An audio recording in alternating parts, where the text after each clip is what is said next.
and do not necessarily reflect the views of the Nevis Broadcasting Company Limited or its advertisers.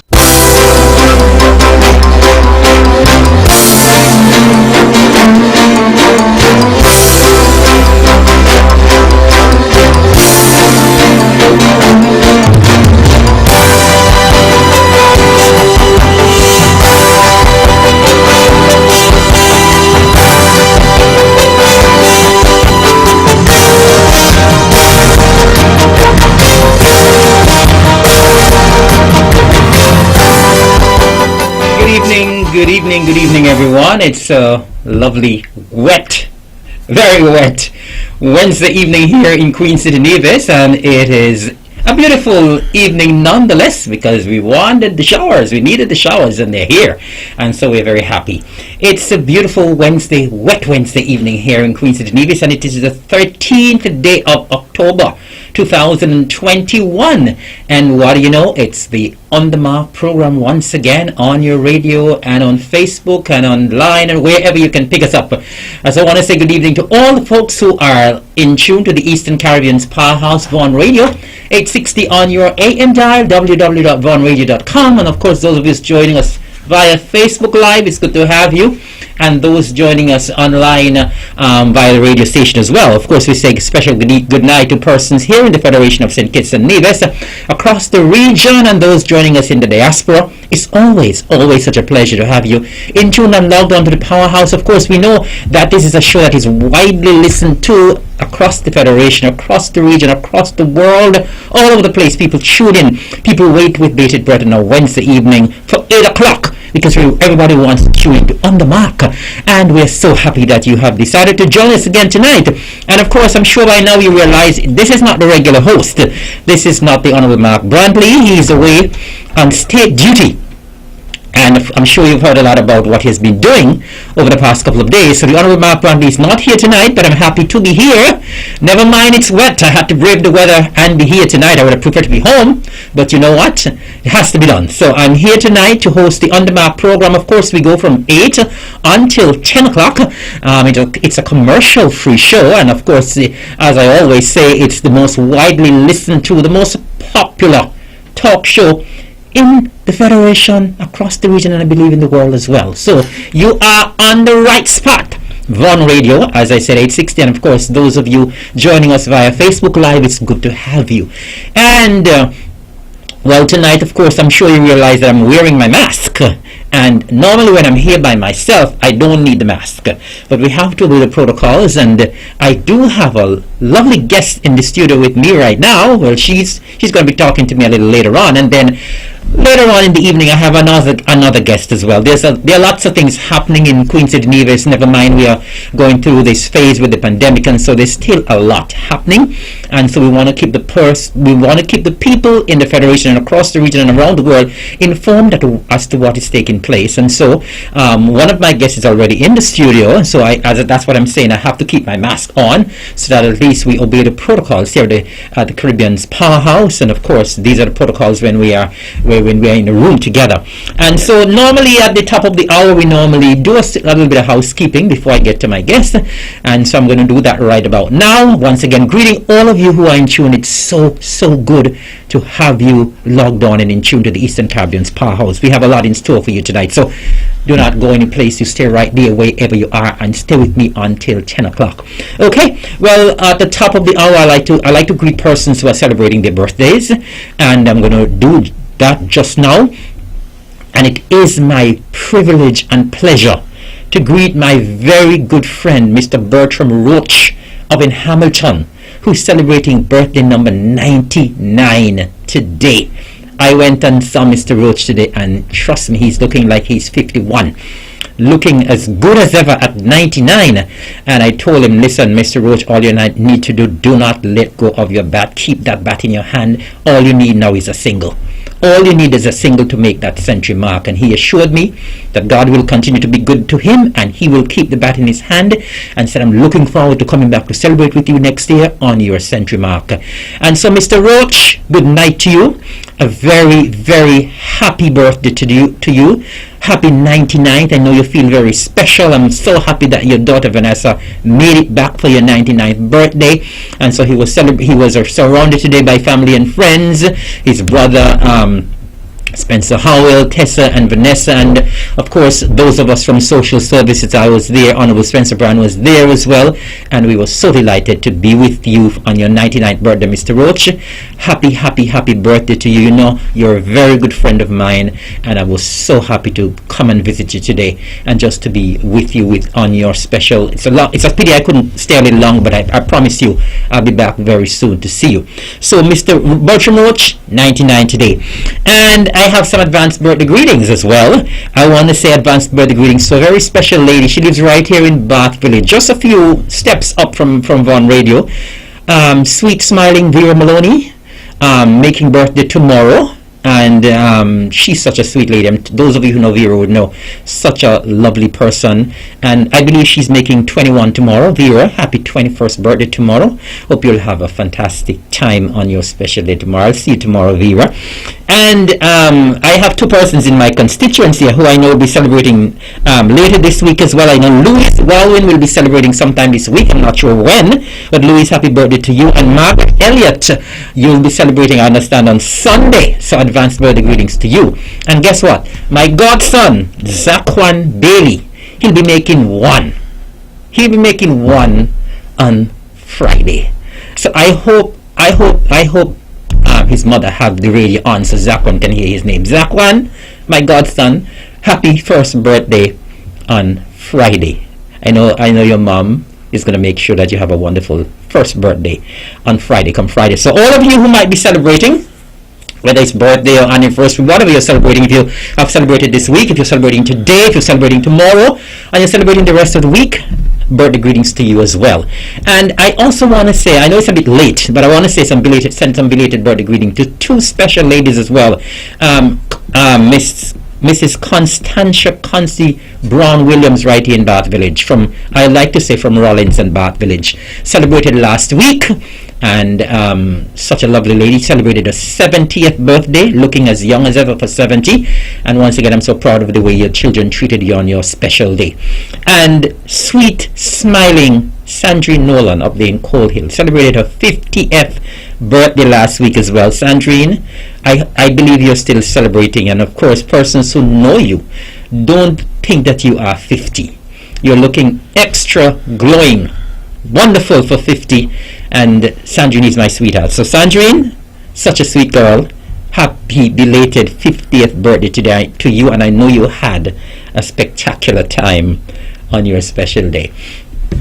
And of course, normally after we say birthday and anniversary greetings, we normally have to change gears and go down to something much lower. We start on a high, and then we normally have to go down to the low, which I don't like, but we still have to do it anyway, because here in Nevis we're a small society. Everybody is connected, everybody is related, everybody is family. We're in a Christian society, we're in a close-knit society, and so when people are not doing well, we also have to greet them as well.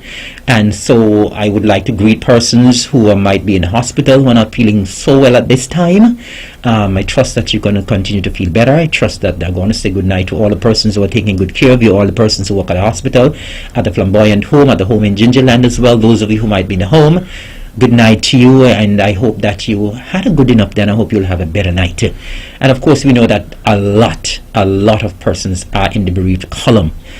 I don't know what's happening in Nevis, and it's happening in St. Kitts as well. You know, we're going through a phase, a very, very rough phase right now. We normally have this around November, December, but it seemed to have come very early this year. We are hoping that when come November, December, we won't see a repeat of this, because we have lost so many persons, and so many persons are in the bereaved column right now, and we just want you to know that when you're in the bereaved column, we show solidarity with you. We're here with you. I know it's a very difficult period for a lot of people, and so I just want to reach out to some of these families right now. I've been here on Von Radio a couple of weeks ago, and I was here a couple of weeks ago, and every time I come, I have this long list that I have to send condolences to, because we want to just show people that we care. We continue to be a very caring society, despite of what some persons may feel. We continue to be a very caring society, and so when you mourn, we mourn with you. And so I want to reach out and say good night to the Libert family, on the loss of our very own Dr. Linton Libert Sr. I know it's going to be a very, very difficult period for the family. His wife Carla, Linton Jr. and the rest of the family, condolences to you. Dr. Libert would have done so much for the medical fraternity here on Nevis, and so we extend heartfelt condolences to the family as you go through this very, very difficult period.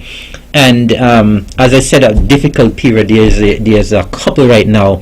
I know it has to be extra hard on them. Laurel Claxton and Steve Claxton, the parents of Chelsea. That has to be very, very devastating. We know what they would have gone through a couple of years ago with Dylan, and now it's Chelsea. And so I can't imagine what Laurel is going through right now. And so I just want to reach out and say good night to the family. You, Laurel, you, and all of the family. I know it's a large family, for both on the mother side and the father side. So all of the family of the late Chelsea, we feel your pain, and we are with you during this very, very difficult period. Also want to say good night to my cousins up there in Brown Pasture, the Maynards, Candy and Inick and Karen and the others. I know that you would have had an aunt who was laid to rest this past Monday, so good night to you as well. And of course we had Mr. Lewis Wilkinson, who was laid to rest today. He was one of the live wires from our seniors recreational group from the Cotton Ground area, and you know, we are losing a lot of our seniors from the St. Thomas's recreational group.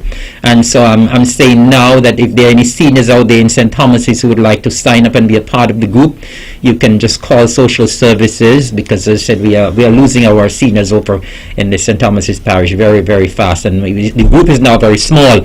And I know Mr. Wilkinson was someone who was very much a part of that group and was very, very active as well. And so to all of the family, the children, Donis, and all of the others, we say condolences to you and all of the family, children, grandchildren, brothers, sisters, whoever you are, Dunford and all of the others. We extend our condolences to you. And you know, when I was here a couple of weeks ago, I extended condolences to Magri and the family. And you know, 2 days after Magri buried her mother, her uncle, her mother's brother, passed. That's Boop. And Boop was one who was very much a part of our seniors programs as well. He attended every activity that the seniors division organized. When I say every activity, he was always the first to be waiting on the bus to be picked up. When there's a function at 10, by 8 o'clock he's up at Coal Hill sitting down and waiting on the bus. And he again participated well in our groups. And the thing is, our seniors groups are dominated by women, and we do not have much men in the group, and we lost 2 of them in quick succession. That's Mr. Wilkinson and now Boop. I could recall a few times when we had functions, Boop was on the floor dancing and giving a lot of jokes, and so we're going to miss Boop badly from our seniors activities as well. And so I extend condolences to his family. And then there is Jessica Libert and Gary and all of the rest of the family on the loss of Oscar. The funeral is tomorrow, and so we extend condolences to you as well. And of course, our Panis, Janice the Panis Nisbet, we would have lost her as well. And of course, you know, these are pretty young people we're talking about here. You know, and that is why I'm saying it's such a difficult period right now. We're losing a lot of young people as well, and so we would have lost Janice. And so we say goodnight to his son Cleston and the rest of the family. That funeral will be on Saturday morning. And also we have another funeral on Saturday. We are a lovely lady, very quiet lady from right here in Bath Village, our neighbor here at Von Radio, Hilarina Dolly Jones Amory. Amy Jones, and of course we say goodnight to her entire family as well, her husband Flakesy and the children and all of her family. And that funeral is in Saturday as well, so that's Saturday afternoon. And there's a gentleman from Jessop's, Stead. He would have passed as well, so we say goodnight to his family as well. And I want to go down to St. Kitts, and I want to say a special goodnight to Delicia Manners Gums. Delicia, or Dilly as we call her, she's from my village. She's from down Hanley's Road, down at Sheriff's, and she would have lost her husband suddenly in St. Kitts as well, Roger Gums, and so I want to say goodnight to you, Dilly, and the entire family down in St. Kitts, and of course the in-laws in Nevis, Cooley and Black and all the others. I want to say goodnight. It's not easy when you lose someone suddenly, and Dilly, I want to say goodnight to you and the children, and I know it's rough. It's a very rough time for you right now, and all who are mourning, all who are in the bereaved column at the moment, we want to say goodnight to you, and we trust that God will continue to give you His grace and His mercy, and you'll be able to go through this very, very difficult time. As I said, Nevis is going through a phase, St. Kitts is going through a phase, and we trust that this phase will be over very soon. The pandemic is bad enough, but then this other phase makes it even worse. And so once again, I greet all of you from all of us here at On The Mark and at Vaughan Radio. We say good night and condolences to all of you. Take heart in this difficult time. I have a lot more stuff to take care of, but I think about now, I believe that my guest wants to talk. My guest wants to talk to the persons in Radio Land, and so I am going to talk to my first guest right about now, and once we have some time we will get back to some of the other information that I had to impart tonight. And so I'm going to go straight to my first guest, and it's indeed a pleasure to have her in the studios of the Eastern Caribbean's Powerhouse. She's from my constituency as well. She's from Rollins, and it's good to have you. I believe I'm gonna let you introduce yourself. Tell the folks who you are. Hi, good evening. My name is Kenesha Lewis. I am a teacher at Charleston Secondary School and Nevis Sixth Form College. And one of the duties, or one of the things I volunteer with at the school, is SEAS, the Charleston Secondary Environmental Awareness Society. In my capacity as a volunteer student there, teacher there, and working with students, we've worked with other groups to initiate programs, and the Nevis Tourism Authority would have reached out to our group to better understand the recycling process that we had in place, and now they are taking the baton and running with it. So we are working with them to expand the recycling program on Nevis and ultimately to move Nevis in a more sustainable direction. Fantastic. So you've heard her. That's Kenesha Lewis. I have the name right? Yes, that's correct. Teacher at the Charleston Secondary School. Yes. Right. And by just her voice, I'm sure you could hear the voice that she's a beautiful young lady. And it's nice to have you, Miss Lewis, in the studios of the Eastern Caribbean's Powerhouse. I don't know if it's your first time here. No, it's not. It's not. So, which means you're not mic shy. And so we're going to be talking a lot about what is happening with the program at the school and what is happening with the Nevis Tourism Authority, which you're partnering with now. So, first of all, tell us a little bit about the program that you said you had at the school, which got the attention of the Nevis Tourism Authority. Okay, so in 2018, myself and another teacher, Ms. Kwesian Davis, we had spoken extensively about recycling at our own universities and schools, and we thought it was a waste that so much recycled material was ending up in the landfill, and so we just decided to get this program off the ground. There were others who were recycling on a smaller scale before, so let's recognize the group at the Nevis Historical and Conservation Society. Within that organization, there were some who would have recycled. So the late B-man, as we know him, yes, he would have been responsible. He would collect the materials and he would ensure that they made their way to St. Kitts. So there was always some degree of recycling done. We should also mention that the Lady Mignon, before it sank, would take over some of that recyclable. Oh, you have been doing this for a long time. So, well, they were doing it for a long time. What we did was, once the Lady Mignon went down and once they faced challenges, we still wanted to do something. And so we consulted with them, but we also did much of our own work because we individually had seen the necessity to do it. we often work together, and so we sat down and we were talking about what can we do, and so we just decided to get this going. And at the school, we would have had bottle recycling competitions, and we focused primarily on the plastic bottles, but we took other materials as well, because aluminum cans, they are infinitely recyclable, and aluminum, when you recycle it, you save about 90% of the energy or more involved in extracting it from the raw source. So those are all valuable things that are just ending up in our landfill. Yes. And so we decided to take this step. And so we just launched. We encouraged the students to participate, and it was very big. We would collect and sort the material, and we arranged to have them trucked to Long Point Port. And then back then, TDC had a container that they would allow us to use, and they had a ship that we could then, so we arranged with TDC as well as partners, and they would take them over to St. Kitts, to Admirals in St. Kitts for recycling. And so we did this for almost 3 years, but there were some challenges with COVID in that our group couldn't have as much activity as they did before.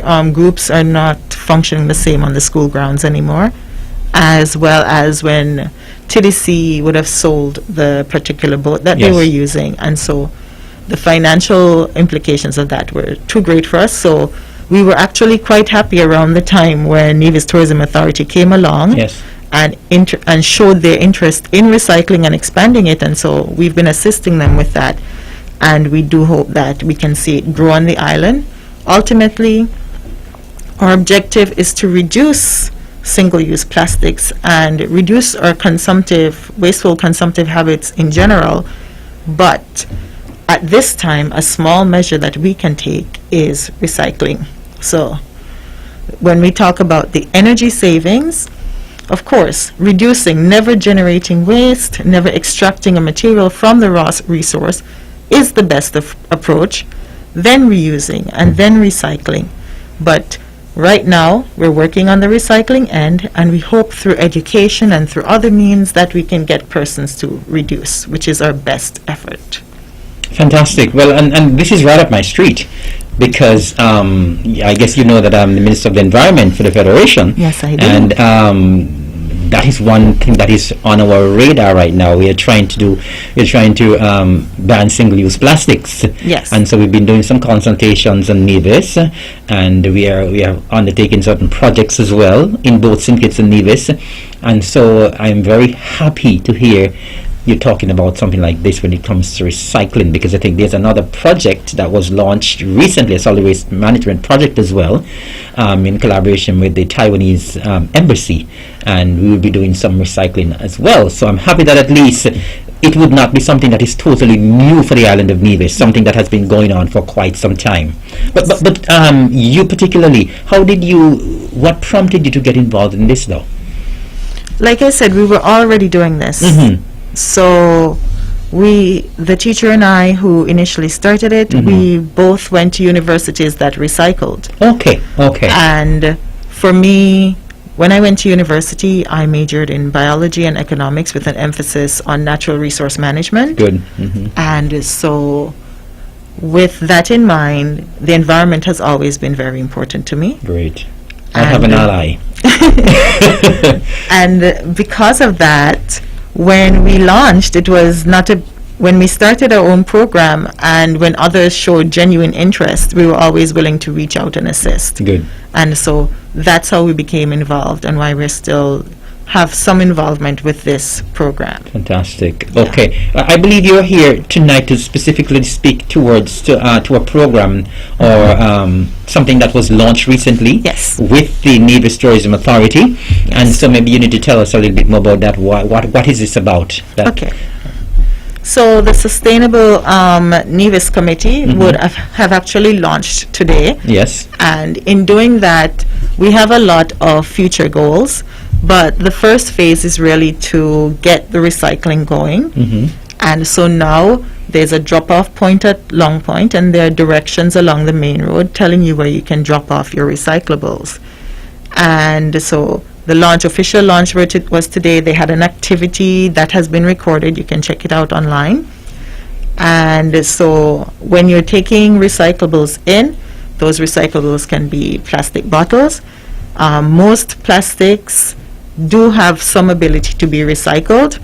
So your PET plastics, your high density plastics, so your and persons who have been listening might be wondering, PET plastic. so your numbered plastics, your numbered plastics. So just like your 1, 2, 3, but styrofoam, okay, so polystyrene plastics, they can also be recycled. The issue with those ones, among other things, is recycling is done by weight, and so it is cost prohibitive for the companies themselves to want to take that on. So, and the other challenge with a lot of the styrofoam, except for packaging styrofoam, is that it is often what we put our food in. And when plastics, any type of plastics, become contaminated, it makes them more difficult to recycle. So if you have dirty plastics that might be things with oil, you can wash them out with some soapy water and you're good. But if it's very contaminated, it could contaminate the other plastics and make the entire batch useless. So we encourage people, when they're bringing in their plastics, that they give them just a nice little rinse. Okay, you can take off the bottle caps because think of the plastic water bottles. It's actually 2 different types of plastics. So you can take the cap off and leave it off, and you can crush it and just let it drain. We encourage you to dry them as you bring them in, but we're also trying to make the process as easy as possible. So when you get to Long Point, there's a sign. You can wait for the attendant to come and assist you, and never leave your materials behind when you do drop them off over at Long Point. So when you're saying Long Point, are we talking about the landfill? Nope, absolutely not. So you're heading towards the port itself, because there's a container over there, and once the container is filled, it is shipped to St. Kitts. Where exactly this container would be? The container is just before you go to the main port section, and like I said, there's signage there.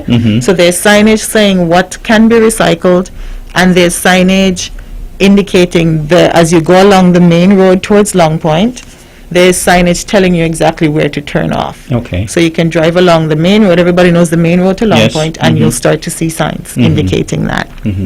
These signs were erected today? Yes. As a part of the launch? Yes. So they were recently erected. So now you also have direction on how to get there. We wanted to make sure everything was well prepared before we launched. Okay. So all of those things are in place. If you do not see the attendant, do not leave your recycling behind, because it can fly about, animals can disturb it. So if that's the case, we will be indicating some of the other drop-off points where you can take your recyclables. So when you take the recyclable, you do not throw it into the container yourself? You give it to the attendant? There's an attendant there who will come and meet you, and the attendant, if you have a lot, they can let you in to the site for you to take them in. But don't just go to the site and you don't see anyone and leave your material behind. That in itself can create a hazard or a problem. Of course. So we're asking you that you wait for the attendant to assist you, and they will let you in. So the hours are the normal hours throughout the day. I think we're working between 8 and 4.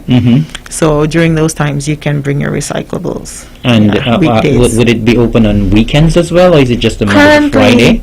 Currently, I know we're looking at weekdays. I would have to verify the weekend, so we can ask someone about that in a moment. But definitely, we're trying to make it as easy as possible, and that is why we're also looking at sites around the island. So that would be a second phase of it, where there will be drop-off sites around the island that might be somewhat more convenient for you.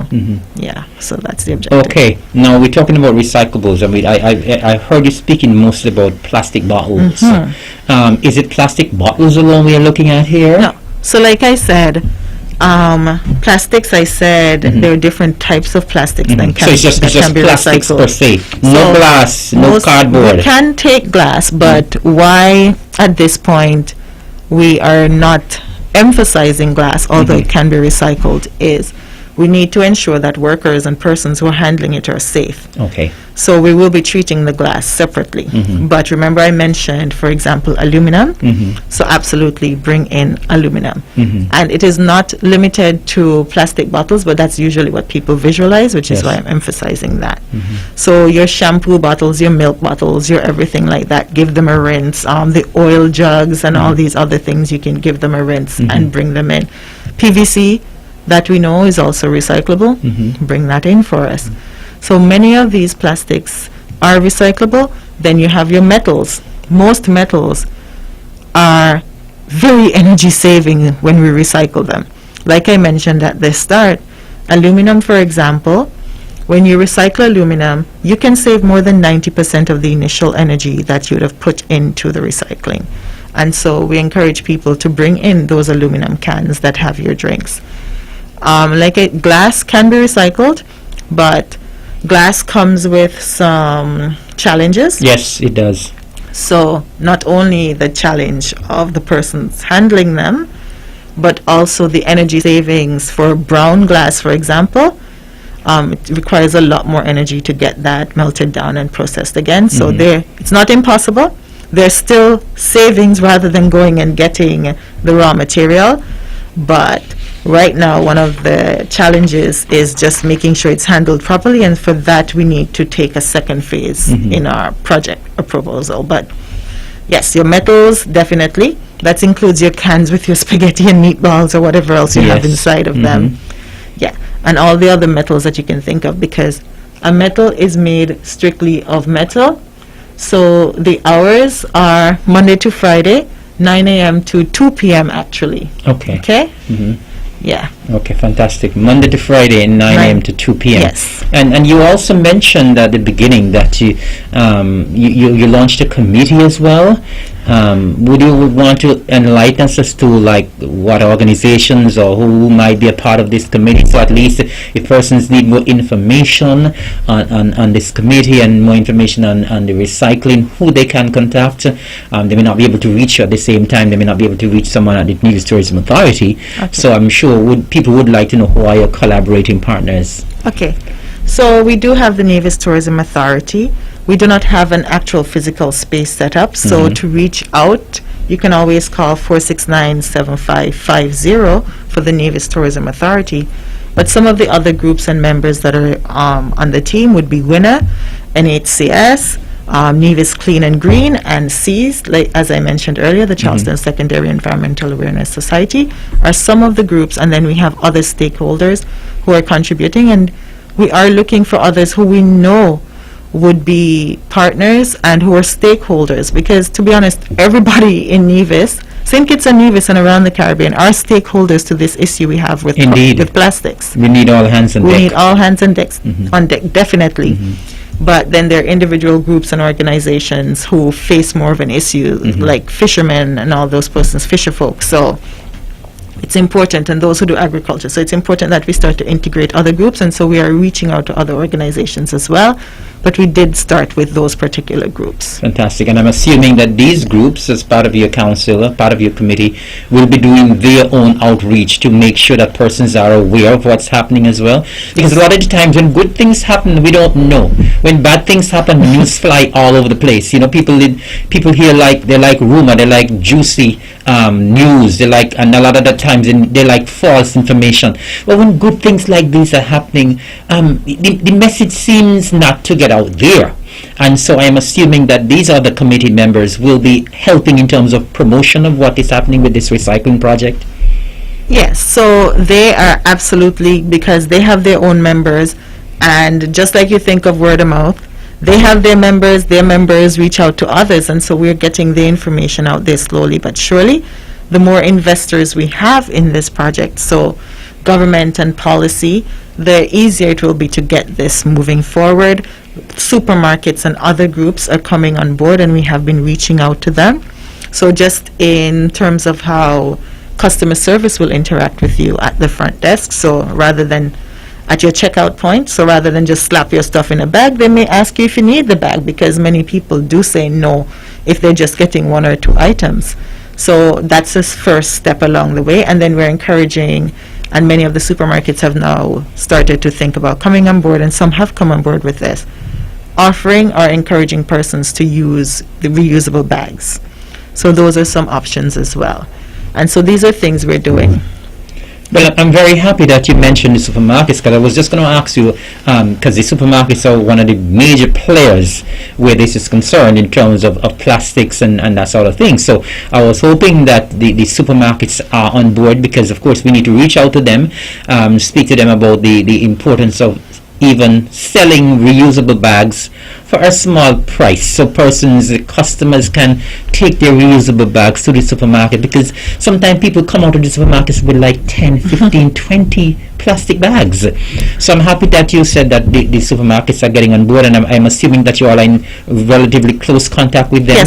Yes, we are. So when it comes to the reusable bags, we definitely, if you don't have reusable bags, we definitely encourage you to get a reusable bag. And one of the things that we've been pushing, or I've been mentioning more and more, is that you don't necessarily need to buy a reusable bag that's in the store. You can do some upcycling. So, for example, Mavis Paris Hanley, yes, she would have studied on different ways of using materials, and one of the things she encourages is upcycling. So you have an old t-shirt, something else, you can convert that into a shopping bag rather than toss it. And it means then that you're not taking new material to make these reusable bags. The other thing we found in doing our surveys is that, because we did a survey before and we've spoken with others, is that persons do have bags, but they forget them at home or forget them in the car or some other thing like that. And so it's just a matter of... maybe they forget them on purpose. So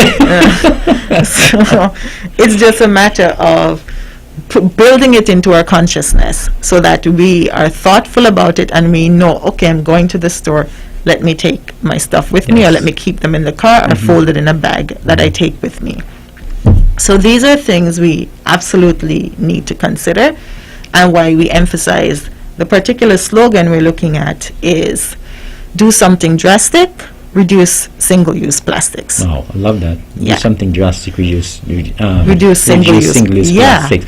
And as I speak about the reusable bags, I know, I don't know if it was last year or the year before, but I could recall the Nevis Tourism Authority and the Ministry of Tourism, they actually had a drive of giving out for free reusable bags, and there are some lovely bags, and to be honest with you, I hardly see those bags surfacing, so people probably just took them and put them in a corner somewhere home and have it as a souvenir. Okay, so actually the Ministry of Tourism would have reached out to us, the Charleston Secondary Environmental Awareness Society, and asked to come on board with the month of the Plastic-Free Month, which is in July.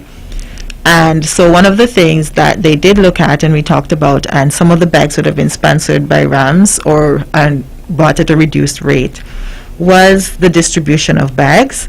As I said, for me, I do recognize people have bags, but in terms of the distribution of bags, I think sometimes those bags are very pretty, as you said. Yeah, of course. And so people might think, these are too pretty for me to put groceries in. So that might have been one of the challenges. I could recall the last one that they were giving out from Tourism Ministry and the Tourism Authority.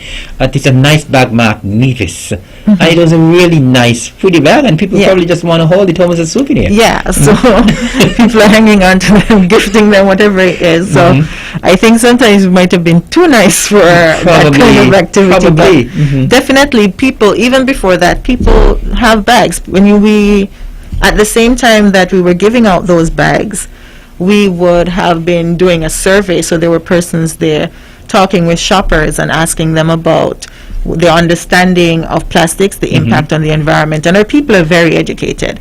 They know the impacts of plastic on the environment. They see it in their daily life. They see the litter around.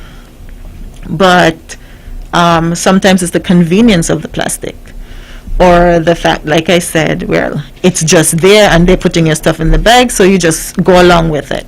So sometimes we need to advocate for ourselves and say, no, I'm good, I have my own bag. Speak up beforehand. Right. Put your bag out if you have one beforehand. That's a possibility. But also just say, do I really need this, is another option that we Right. have. Because sometimes we can say no. We know we don't really need that extra bag Precisely. that goes You into know, your sometimes cupboard. you go to the supermarket and you maybe buy 2 items and they Yeah. double the bag. Yes, I know, right?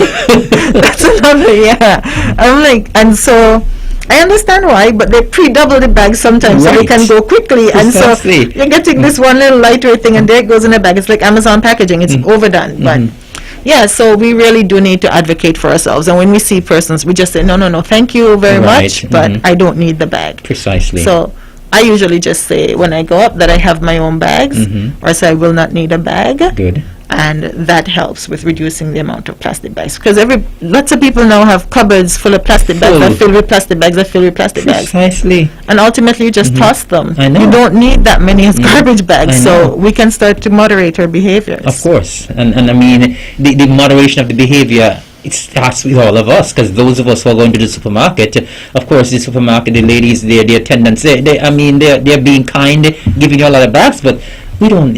You can just simply say, "I'm sorry, but I don't need all those bags today." You know, when you're doing these kind of things, right? These kind of projects, these kind of initiatives. I mean, it's very important to involve the school children because they can take a message home Yes. to the parents and the loved ones and so on. How involved are we in terms of getting the schools on board and the school children on board? Some of the drop-off sites will be at schools. We're encouraging recycling at the schools. So Yes.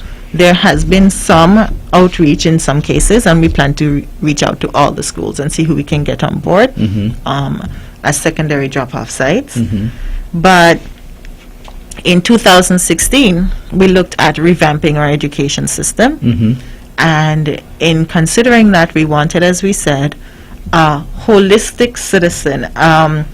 And who do we consider a good citizen of the world, and a citizen who contributes to the overall well-being of Nevis? And one of the things we consider is environmental awareness and activism and caring about the environment.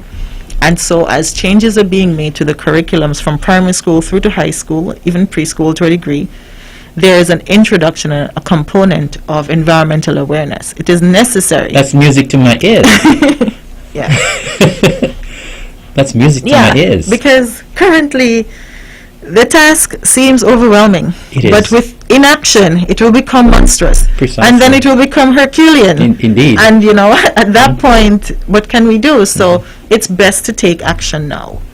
And so that's where definitely encouraging, because children adapt quickly. Very.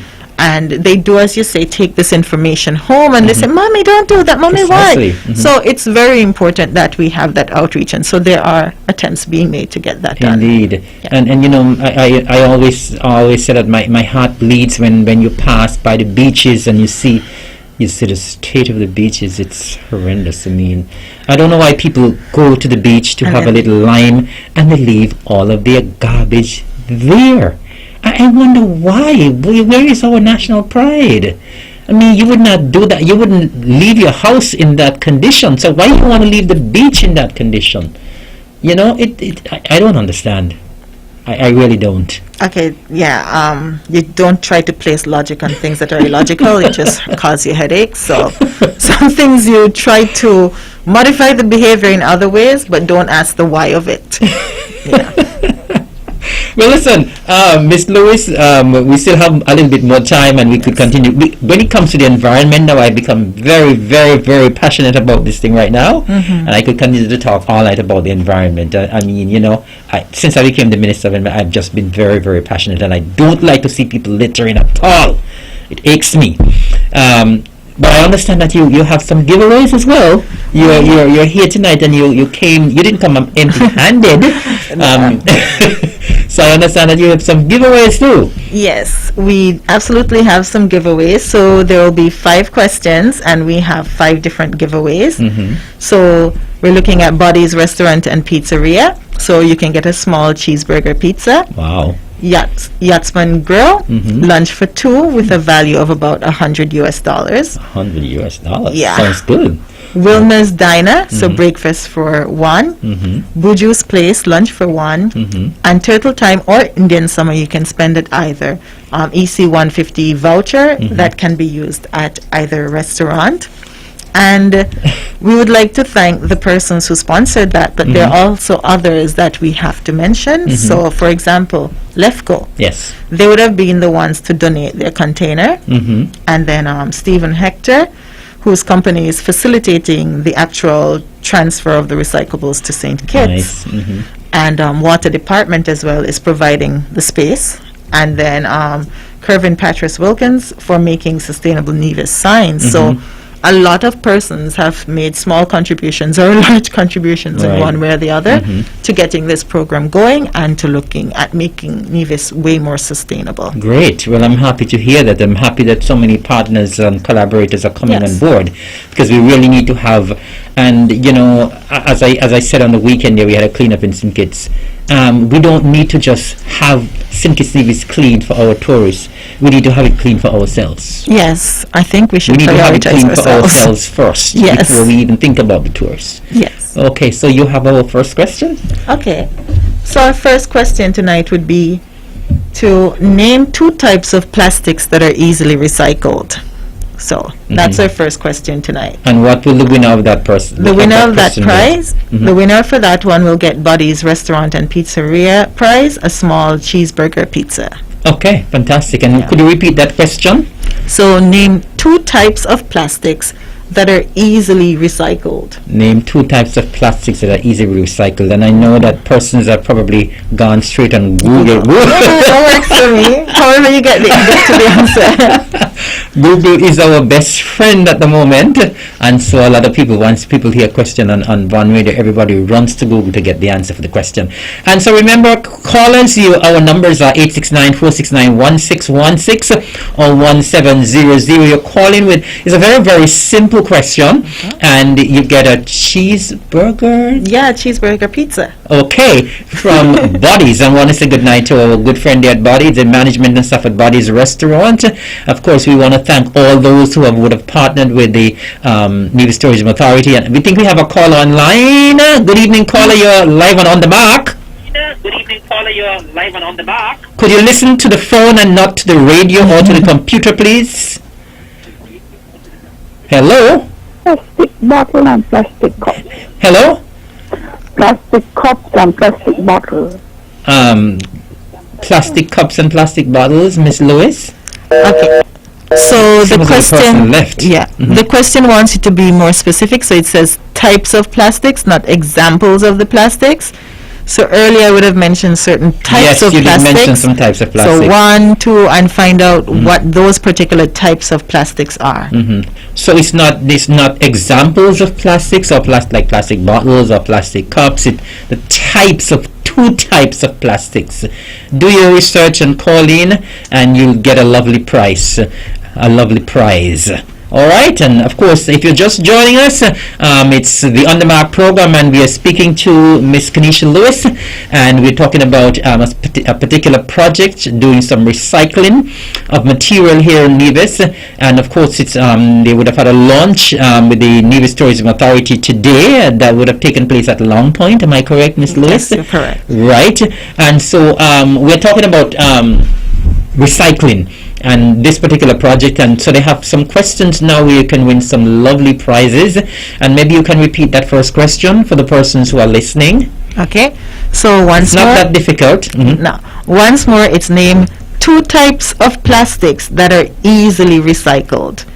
So key would be the types and that it's easy for us to get recycled. Right, so it's 2 types of plastic that are easily recycled, and of course do your homework and you can call in. As we continue to speak about the project though, how do you think the public is going to respond in terms of getting to Long Point and getting the recycles done?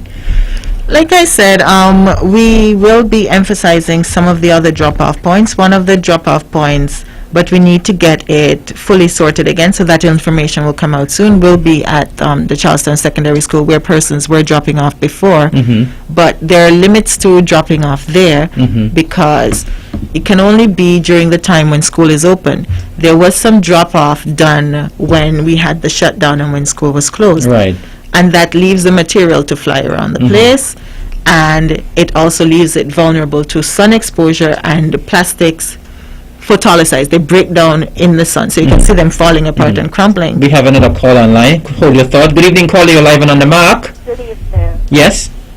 One is polyethylene, that is what water bottles are made from. Mm-hmm. And then they have the high density polyethylene, like the milk cartons and shampoo bottles.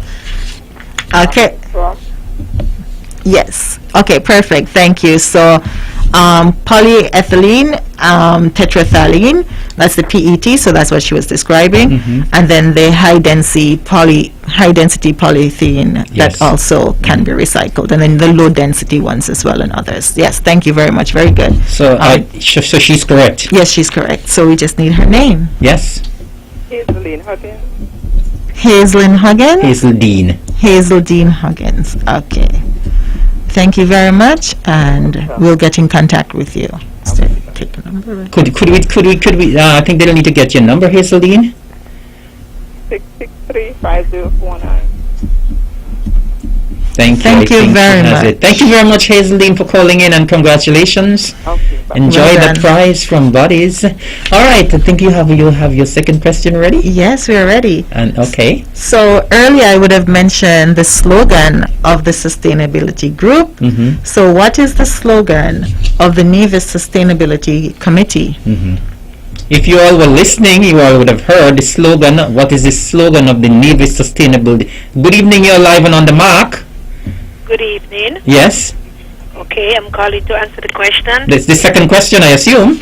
The second one? Yes, the first one has already been answered. Okay, then I get the second Wait, one. let me tell you what the second question is.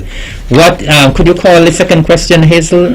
Sorry, Kenisha. So what is the slogan of the Nevis Sustainability Committee? I'll have to read the call. Yes, Okay, the slogan thank you. of the Nevis Sustainability Committee. And what will the winner get for this one? The winner for this particular prize, they're getting the Wilmer's prize. So Wilmer's Diner, breakfast for one. Okay, somebody's going to get breakfast at Wilma's, and I know Wilma can cook very well, so you're going to enjoy her breakfast. And so all you need to do is to provide us with the slogan for the Nevis Sustainable Committee. For those persons who may have tuned in late, remind us what the Sustainable Committee is about, Kenisha. So the Sustainability Committee is about bringing Nevis forward in the future to a position where we are sustainable. So that means sustainable means that we have resources now and for the future and for future generations.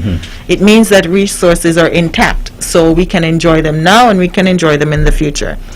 When we think about our environment, for example, we are losing plant species. There are things my mother talks about walking home and eating that Yes. we don't see on the road anymore. Precisely. So that tells me right there that we weren't being sustainable in that phase. And so we don't want our generations to not have similar experiences or good experiences. So sustainability and the objective of the Nevis Sustainability Committee is tasked to reduce, reuse, and recycle and implement a ban on single-use plastics.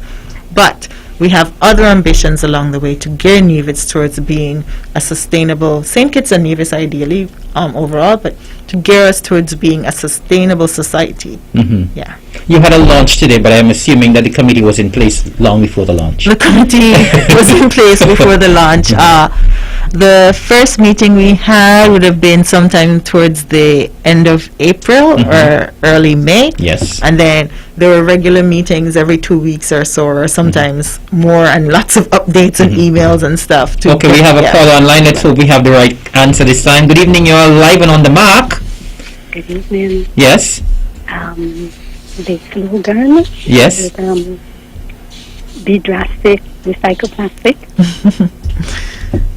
Close.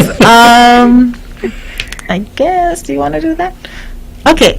So we'll take that. So it's do something drastic and reuse single-use plastics. Reduce single-use plastics. Sorry. So do something drastic, reduce single-use plastics. We'll accept that one though. So what's your name? Just leave your name and number. Sure. Mariella Gaskin.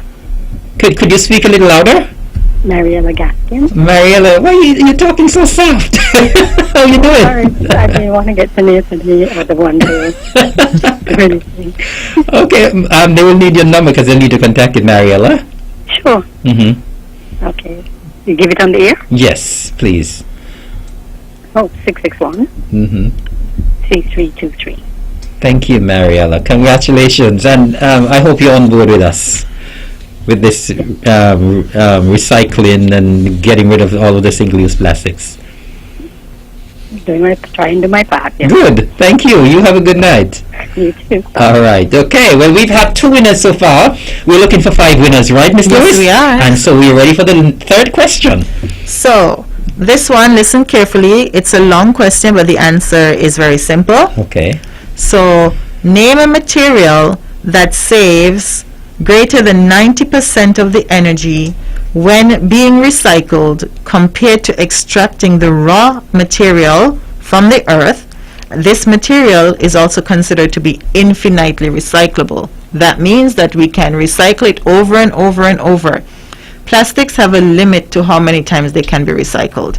But I did mention this material at least Yes, twice. I heard you mention that material. So if persons are listening, they will know the answer. We have a caller. Quickly, wait, before we get that caller, could you tell us what the person is going to win? Okay, so you would win the Buju's lunch. So Buju's place, lunch for one. Okay. If you get this one. Good evening, you're live and on the mark.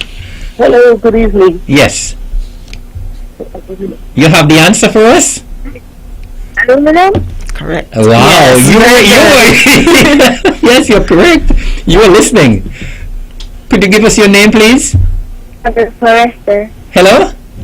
Hi. Hello? Could you give us your name? Yes, my name is Javel Forrester.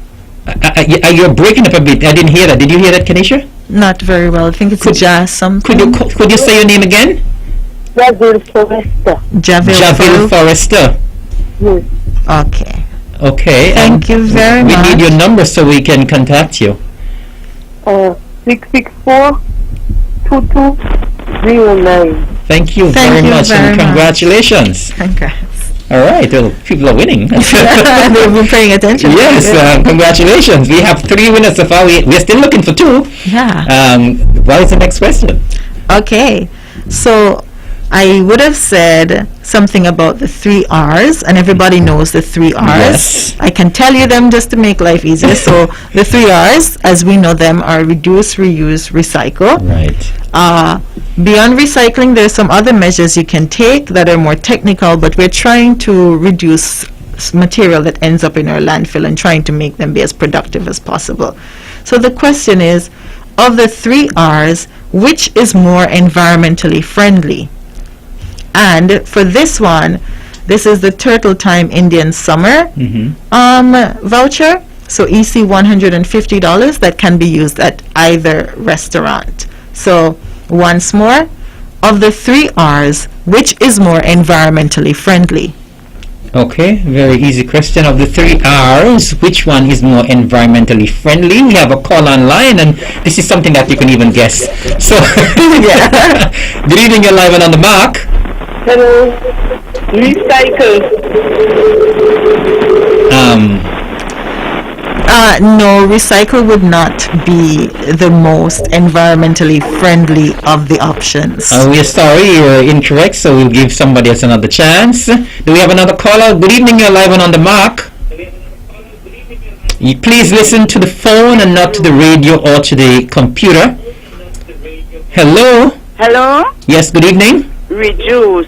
Absolutely correct. So if you reduce, then you are never generating waste. You don't have to worry about recycling it. So if we never use a material, it means if we think about extracting oil to make plastics, or we're extracting aluminum to make cans, we're disturbing the habitat. So that means animals, there are fewer places for animals to live.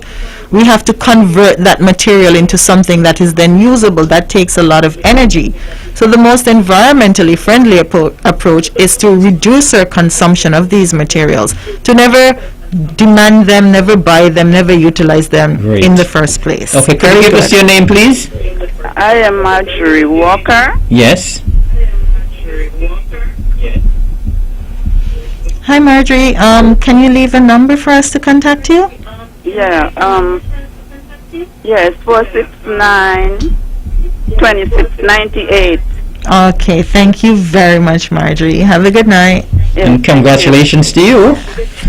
We have some winner. We've had 4 winners tonight, Miss Lewis, and so we're just looking for one. The questions were not that difficult. No, They didn't come we people. want people to win, and we want to make recycling fun, and we want people engaged, and we Right. want people to do this. Right, So- and you know what I love about tonight? I mean, people are having fun, people are winning, and people are being educated at the same time as well. And we want all hands on deck. That is, I love this. All hands on deck when it comes to the environment. All right? And so I guess it comes to your final question now. Okay, so in speaking tonight, I would have also spoken about polystyrene or styrofoam Yes. materials. And so I want you to give now the major challenge. So I would have mentioned a few challenges for recycling styrofoam material. So give the major challenge to recycling styrofoam material. Okay, And for this one, yes. the price is the Yachtsman Grill Lunch for 2 with a value of $100 US. Wow. That's a lot of money. That's a big prize. I think that you left one for the last. We have a call online. Good evening, caller. You're live and on the mark. Hello, good evening. Yes. Understanding this styrofoam is that it is lightweight. Okay, give a little more detail than that. So it is lightweight. So why does that make it a challenge for recycling? Because then it would, Could you turn your radio down, please? We're getting a feedback.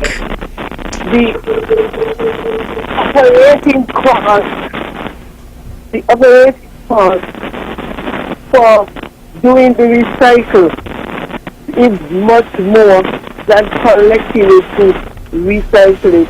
Okay. Yeah, no, that sounds good. So I did indicate that one of the challenges with styrofoam material, in particular, why, although it can be recycled, recycling is done by weight. And so styrofoam doesn't have a lot of weight, and so it is not really beneficial. The persons who do recycling, they're not getting the rewards, the financial rewards of recycling styrofoam. So yes, it's a major challenge to get it recycled because persons are first often motivated by profit. And so if it's not profitable to get it done, it just will not happen. And so styrofoam is definitely an area where we need to consider how can we reduce our use of styrofoam. So may we get your name and number, please? Very good. Thank you. Paris. I didn't hear that. Nevis Paris. Okay. Okay, I have her number. Okay. Maybe you mean you had to get the biggest prize, eh? You were just waiting there to get the biggest prize. Knowing you. Maybe it's good to hear you. You're big on recycling?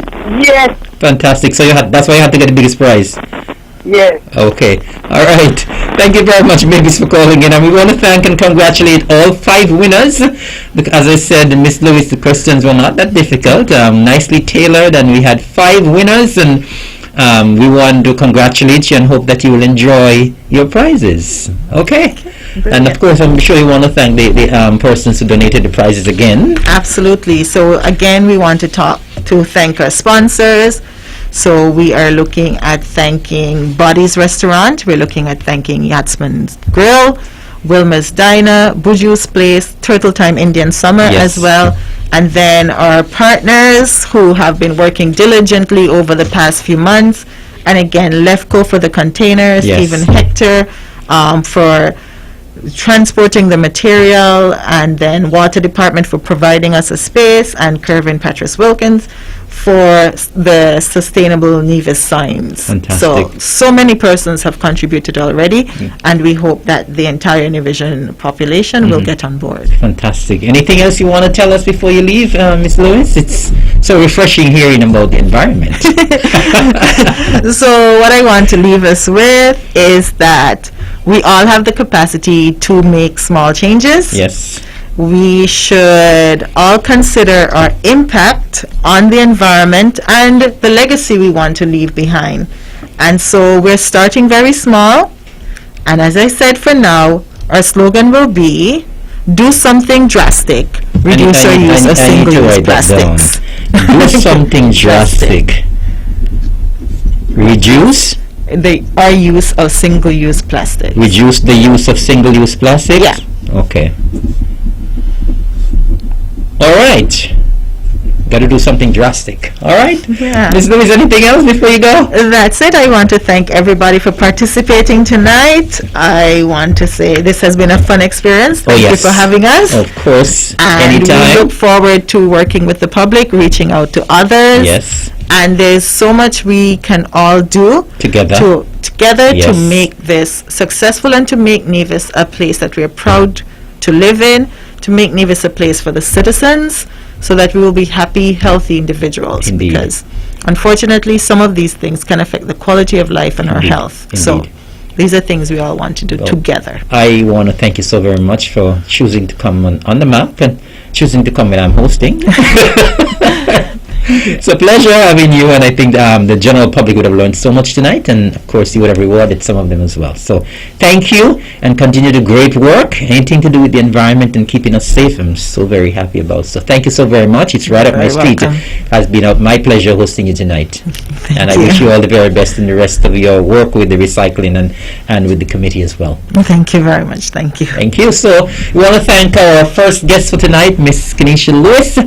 And of course, if you were listening, she was talking about our particular recycling project, and we want everyone to get on board because we want to do something drastic and reduce the use of single-use plastics. So that's a good way to end this particular segment of tonight's show. And once again, we thank Miss Lewis for being here and being on the mark. So once again, we say good night to you. And of course, we just heard from our first guest for tonight. Our second guest will be coming in very shortly. And we are so very happy that she would have been here tonight. And our second guest, I believe, is on the outside. And while he is waiting to come in, let me just go through some little thing that I had here.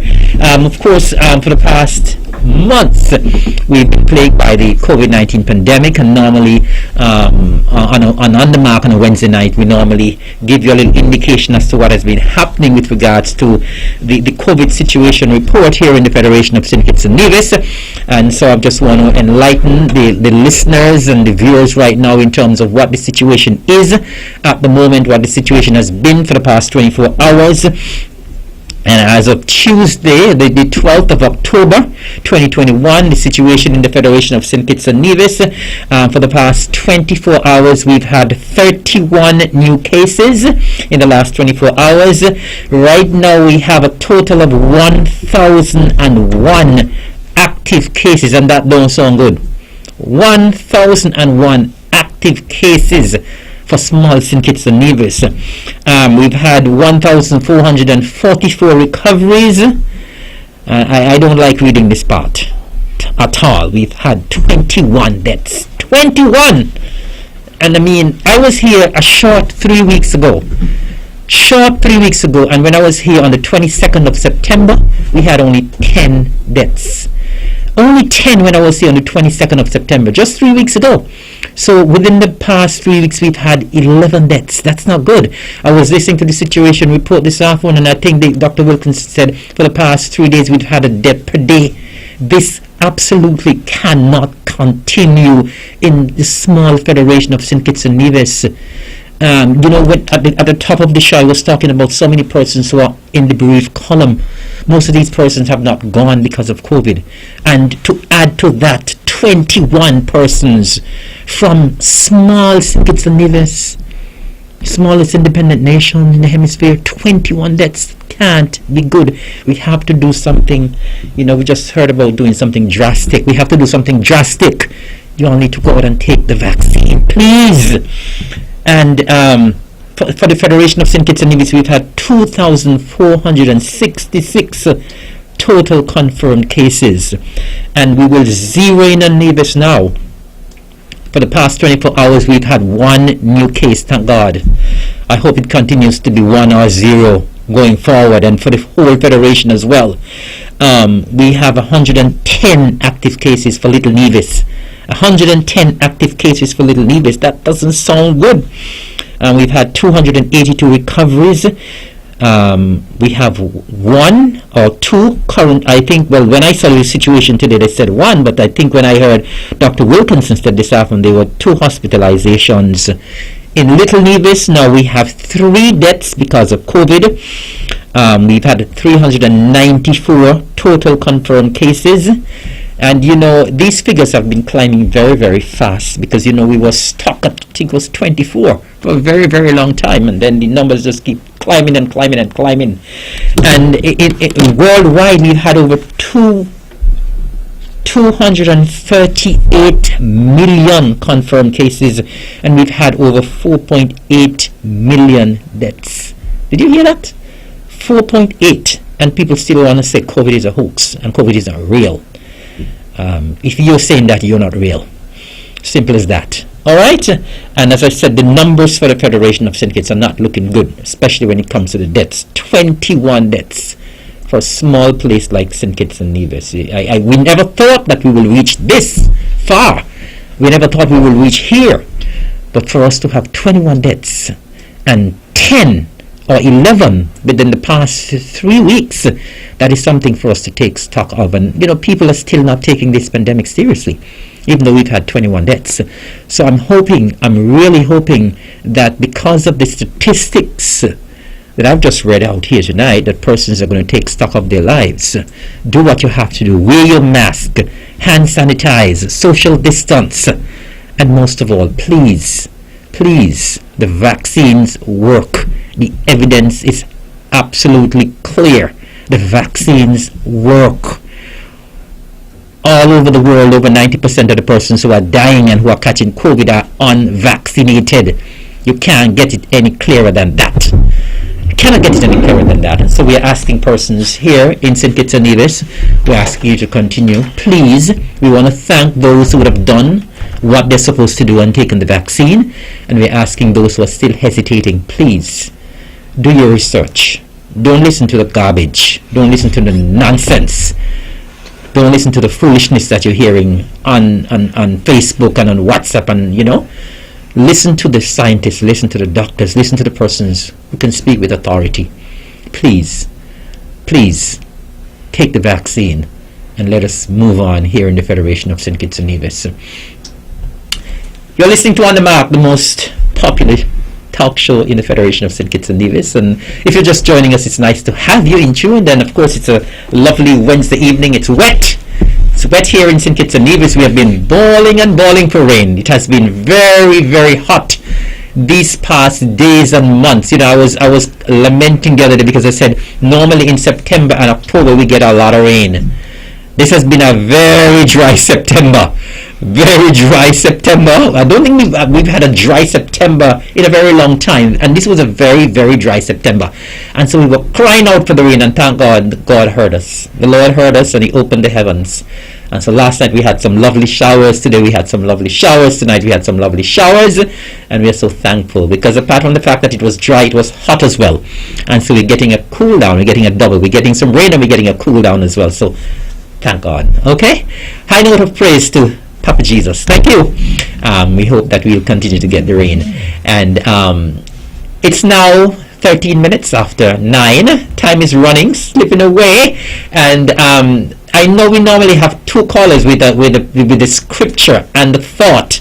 So if you're there with the scripture and the thought, I can probably squeeze you in before my next guest gets talking. So if the caller with the scripture and the thought, if you are listening and we have a caller online. Good evening, caller. Hello, you're live and on the mark. Good evening, Eric. How are you? Not bad. How are you doing? I'm giving God a big thanks. Amen. 2 Timothy chapter 3, verse 1 and 2. Yes.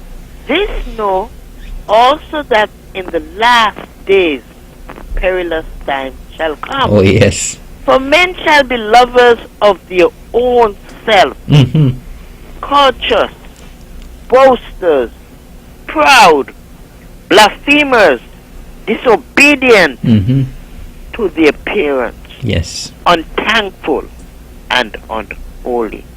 Good night, culture. Sympathy is going out to all who lose their loved ones. We're going to leave everything to God, Eric. That's Amen. all I can say. Thank you very much. It's always a pleasure having you in with our thought for tonight. Thank you very much. Do we have caller for the thought. Well, that was our caller for the scripture. We want to thank you very much. And as I was talking about the COVID situation, I just want to remind persons here in Nevis as well that we're currently doing some distribution of face masks and hand sanitizers. I did speak about persons needing to wear your face mask. When you're in public, please continue to wear your face mask. I'm still going through Charlestown and I see people not wearing a mask, wearing the mask under their chin, wearing it on their hand. That's not where it's supposed to be. It's supposed to be covering your nose and your mouth. Okay? So please continue to do what you're supposed to do. If you don't have any masks, show up at one of the community centers from tomorrow. They're doing distribution of face masks and hand sanitizers, and it's absolutely free. You go to any of the community centers between 11 a.m. and 4 p.m. and you can get your free face mask and your free hand sanitizers. Compliments the Nevis Island administration. All right, and so right about now we have our second guest in the studio, and I know he's somebody who is anxious to talk to me. All right, so I'm going to let him introduce himself. Good night, Mr. Minister. Good night. And good night to... You can say Eric is fine tonight. And good night to the radio listeners and all who are listening throughout the diaspora. My name is Mr. Steve Reed Jr. The same one who used to sing Calypso? Let's leave it as long time ago. Let's leave it as Steve Reed. Steve? Forget the junior. Okay. You're not linked anymore, right? Nah. Okay. All right. All right. So I'm here to spend a little time with you, and I have some good news to share. Mm-hmm. And what better place to come than the powerhouse? And on the mark. And on the map to get it out. You know, so I'm using the opportunity here this evening to alert the general public that although the place may seem bleak at times, that the agriculture department is still here and we are still functioning. And we want to remind our citizens and residents of our annual activities, and one of those activities is celebrating of World Food Day. Yes. And World Food Day is normally on the 16th of this month. Yes. And for this year, the theme that they have chosen is our actions are our future. Better production, better nutrition, a better environment, and a better life. Go back over that again. Let's go again. I like the first part in particular. Let's go. Actions are our future. Our actions are our future. Right. Better production, better nutrition, a better environment, and a better life. They're all intertwined. Of course. And of it's course. simple and catchy. You know? And so we're hoping that with such a simple and important message at this point in time, that our citizens will rise to the occasion and try to see what little they can do to fulfill this goal. Whether you're a farmer, backyard, potential backyard, fisherman, livestock, we all have or just a consumer. Or just a consumer, as we say, support local, buy local, eat local. And you know, since the pandemic, the administration has been focusing a lot on agriculture, and we have done so much in terms of concessions for the farmers, the backyard gardeners, the livestock farmers, fishermen. We have done so much, and I believe that the farmers and the fishermen, they have responded very well, because everywhere in Nevis you turn, there's something growing, and not grass only. Everywhere you turn, there's a farm, there's a backyard garden, and I mean, persons have responded very, very well. I want to commend you guys at the Department of Agriculture. The farmers, the persons, and the backyard gardeners and householders, they have responded exceptionally well, and everybody have something planted now. Oh yes, and I must say, I heard you mention about the COVID situation, and as usual, you have to be trying to encourage people to take the vaccine. Yes, and I hope you'll help me. Of course, I am fully vaccinated, and everyone around me are. Oh, great. And however, I like security. So, here what? I am vaccinated. Fantastic. I wear my mask. Good. I'm wearing mine too, and I'm fully vaccinated. I sanitize. Good. And for extra, just to make sure, I want to eat proper. Good. Because boosting one's immune system is also a part of fighting this COVID. And you almost sound like a doctor now. So, but it's something that we have learned over the years in school. Of course. Eat nutritious food to build your body, your immune system, and so forth. So, the more local stuff that you consume, which is grown in a more and healthy, it tastes better too. Healthier environment, you get sun-ripened tomatoes with all the flavors and so forth. That helps to boost your immune system. Right. And so, when you go to the supermarket and want you to pick up the local stuff, put pressure on them to buy from the locals. We want to in these times when the economy might be a bit slow because of the tourist is not able to come and so forth. Why should we be sending money out for food? Precisely. When we can help it should our be circulating here. Circulating right here. So I'm just appealing to all our citizens out there. Look at the big picture. It's better for you. Whatever foreign revenue we generate here, instead of sending it overseas, we keep it here for ourselves and build our economy.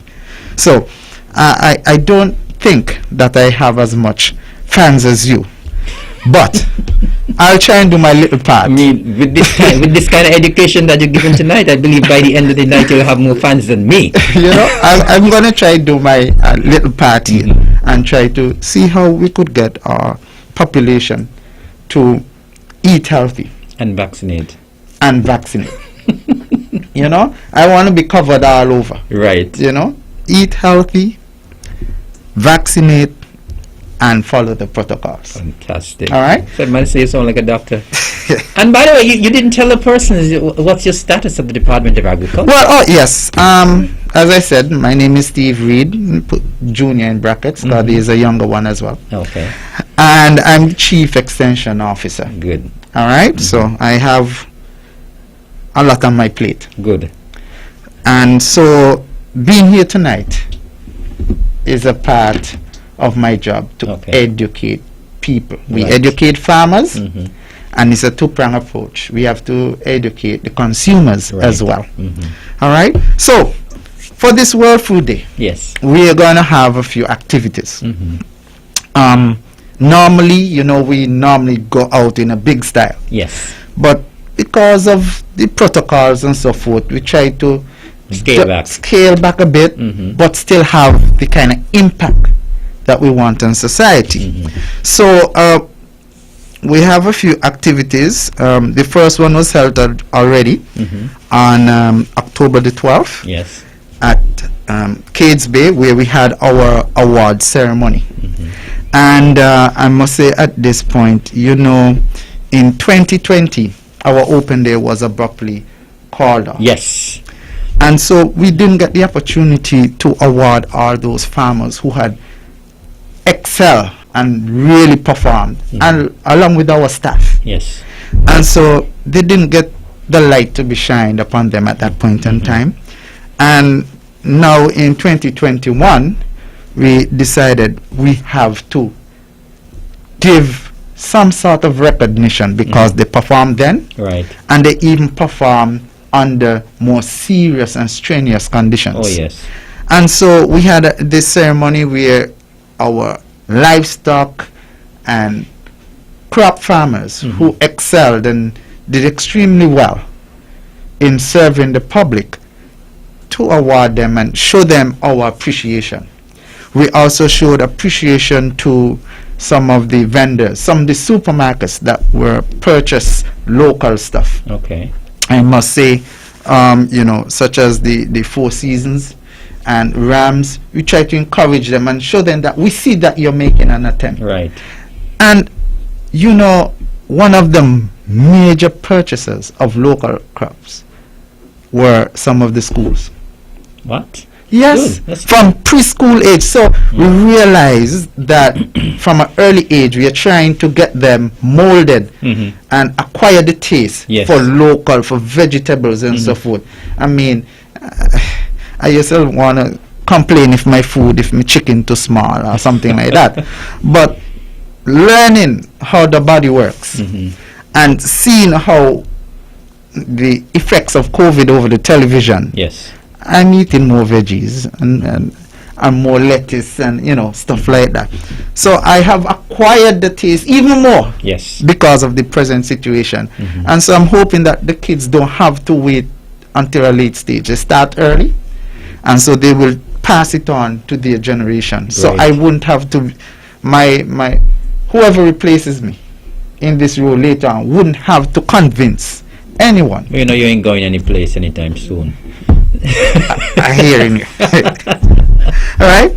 So we had this awards and it went off pretty well. And the minister and the PS and the hierarchy was there to show thing. We could not have no large gathering, so was more of a virtual event. Yes. And I think it would be played on television. And then on the 15th of this month, the minister will be giving a speech via all the medias available to him. He won't be just speaking to us here in Nevis, Right. because he's the federal minister of agriculture. Yes. So he will be addressing the nation as to what we have achieved and where we are going when it comes to agriculture and how it fit into this theme of our actions are our future. Yes. All right. And we move on with one of the highlights for us here in Nevis, where most of the citizens and patrons will be able to partake in that. We'll be having a fun day over there at Cadesby from on the 16th. That's World Food Day. That's World Food Day. Yes, this Saturday from 10 a.m. until the Cadesby fruit orchard. That's a facility that was firstly developed under the Taiwanese, yes. and it was lovely looking. And so the Taiwanese, after reaching to a certain standard, passed it over to the department, and then we tweaked it so that we could merge tourism and agriculture. So this is where you normally have the agri tours. Yes. Good. Here's where we have the agri tours, and we're encouraging the general public to come on over on that particular day, and free entrance. All we want you to do is to adopt all the COVID protocols. They will be strictly enforced, but it's free entry. And over here, you'll be able to have tours. There are a range of fruit trees. I ain't going to call all. I'm going to shut my eyes and call about 10. You have the carambola, mansiport trees. Who never seen mansiport? The dragon fruit, which is the pitaya. The grapes, the imported grapes. Yes. We have them over there, well trellis. Some of them are ready to fruit. Guavas, avocados, you name it. Some trees. Sugar apple. Sour sap. You understand? Yeah. And so this, you'll be able to pick some fruits. You'll also have smoothies there. You'll be able to get agro-processed stuff. So I know a few agro-processors will be there with their products, the jams, the jelly, the hot sauce, local stuff, and drinks. We'll even have demonstration where you could, the extraction of oils. You take your lemongrass and you put it in a section and you get the oil from it, and anything, any herb that you may like. Excuse me. You also have barbecue, whether it's grilled meat, fish, provisions, and all local eats. And so I'm encouraging the general public to come on out on the 16th. That's on a Saturday from 10 a.m. until and support us and yourself. Now you said it's a free entrance, right? You have to remind the folks that to get all these other stuff, they're not free. I am assuming that they're not free, so you have to tell them to walk with money as well. Well, I know my people. And my people, Nevisians are proud people, and they ain't going over the empty-handed. But, as the minister said, walk with your purse or your wallet. Right. You'll be getting some deals. Good. Anything that the Department of Agriculture is hosting, we try to offer it to the general public as cheap as possible. And so the agro-processors that would be there, they are already committed to suppress the prices for this one day. Okay. Seeing you'll be able to get products that only tourists would have gotten. That would have been reserved for the gift shops at Four Seasons and all these high-end hotels around the island. So I'm encouraging one and all to come on out and support on that day. And that's a day for us as Nevisians. I think a few video shoots has gone on there. I think pictures have reached all the way to Dubai at this expo. That they're having in Dubai. A few individuals have passed and said it's a great environment for weddings and wedding pictures and so forth. But why a palm tree when you have so much beautiful trees with fruits? It's you have to come on over. Of course. I don't think words could give a true picture of what is there, and especially now a lot of the trees are in fruit. You know, and so we move on to the 29th. Don't be. You're going too fast. You're going too fast, and I want to burn up all your time, you know. Because when you're with me, you're good. Before you go to the 29th, let's go back a bit to the 16th on World Food Day. Yes. On Saturday, because normally when people hear World Food Day, people think about food, right? You spoke about getting grilled and barbecue stuff, but I mean, like, for example, if somebody is passing by and they want to come and have lunch, will you're selling cooked food as well, so somebody could come and pick up a lunch and leave, or they want to come and eat their lunch here? Most of the food is going to be centered around health. So you'll have a whole range of smoothies. Okay. All right, and everything else will be grilled. If you hear me, I said grilled meats, chicken, vegetables, your carrots and so forth. So it's a different flavor. We're offering something totally different to try and, you know. But after speaking here, remember, we are a department that tried to please everyone. Right. I'm sure before I reach home that someone will call and said that, hey, I'm going to come and provide some cheap $10 dishes or $15 or $20 and they don't have to wait until you're leaving, because if you're listening to Mr. Steve Reed right now, Steve, and you have a question relating to the activities he's talking about for World Food Day, and you wish to call in to get anything clarified, our numbers are 869-469-1616, 869-469-1700. So you can feel free to call in to interrupt us if there's anything you'd like to get clarified, any question you'd like to ask him. He's a representative of the Department of Agriculture, and a very competent representative, I must add, of the Department of Agriculture. So if there's anything you want to know about what is happening for World Food Day, or maybe anything about agriculture that you would want to find out, Steve is here. And so you can feel free to call us. Our numbers are 869-469-1616 or 1700. All right, Steve, go right ahead. Yes. And while we're at Caseby, I must mention, it's not all about what you can purchase at that day. There are a lot of demonstrations that are on the property. We have them making mulch. You have them making compost. There are weed mats. There's pineapples they planted, and they show how you can see how to do your own little pineapple at home. Some people don't even know what a pineapple slip is like. You know, the long old days of planting the crown and waiting 5 and 6 years. No, come on over and experience and see where of the pine you take the slips from, and within a 2-year period you can have a large pineapple. And we'll have extension staff on hand we have a call online. Good evening, caller, you're live and on the mark. Okay, that we lost that person, so please call back, caller. You go right ahead, Steve. Yeah, so we'll have extension officers on hand to answer any questions. You may want to know how old the trees are, how to prune the trees to get them to be like this. the spacing, the fertilizer regime, and stuff like that. We'll be there. And this is coordinated by Mr. Libert. So feel free to contact him and ask him any questions. He's the forestry. That's Floyd Libert. Floyd Libert, yes. He's the forester. Anything to do with trees and fruit trees. He's a specialist. Okay. I know about it, but he's a specialist. Just like as in the doctors. Okay. That's his field.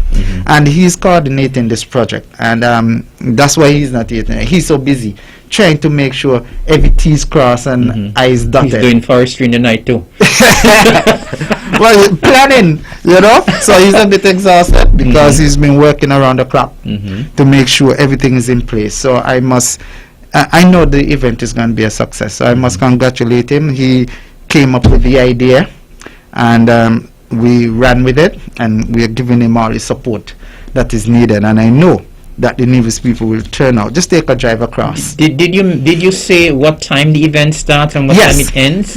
It goes from 10 in the morning, and we're predicting it will end around 6, maybe 5. So it's 6. on all the event then? All the event. Bring the kids, the whole family, have smoothie. Show the kids what plants are, the different types of plants, herbs, spices. Come on over. Come on over. It's like an exhibition, like open day in one spot. Okay. Under one management. So and the good thing about it is that because of the fact that it's going to be for several hours from 10 until 6, persons can come and leave and other persons can come and leave because you still don't want a huge crowd there at any time. Good night, caller. You're live on the mark.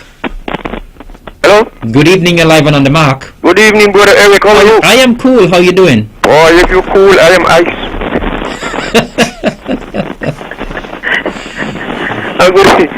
Good evening to you guys there, Mr. Weave. Yes. Good evening, sir. I love the thing that you're advertising there tonight, man. Eat local. Yes. Eat local. All the different food, but one thing missing. I ain't hearing you say nothing about drink local, which is almond. Well, we will be providing a wide range of juices, and if you wish to ferment it, you carry it home and you do your own thing. But at our stage, we don't have the time to ferment it. Okay. You know when you spoke, right? I thought you were going to be asking about tree mutton. Oh no! I can tell you, I wouldn't describe on the radio why I stop eating them. Okay. I stopped eating them 1975. Okay, sir. So I leave it there. All right. If any time they'll come back with a punch. All right, sir. Okay. A rum punch? A rum punch? No, man. A Hammond punch? A conscience punch. All right, sir. All right. Thank you very much for calling in, Culture. All right, Steve, go right ahead. Yes. So as we move along, because I think I'm gonna touch back on that Sunday before I leave. Of course. On the 29th of October, we'll be having an Agri Market Street Fair. Okay. And this is the street adjacent to the public market. That's a Friday, right? Yes, I think that's a Friday. Yes, it is a Friday. And that will be running from where the Claxton's property is right up to the Treasury. Right. And this whole street would have local vendors,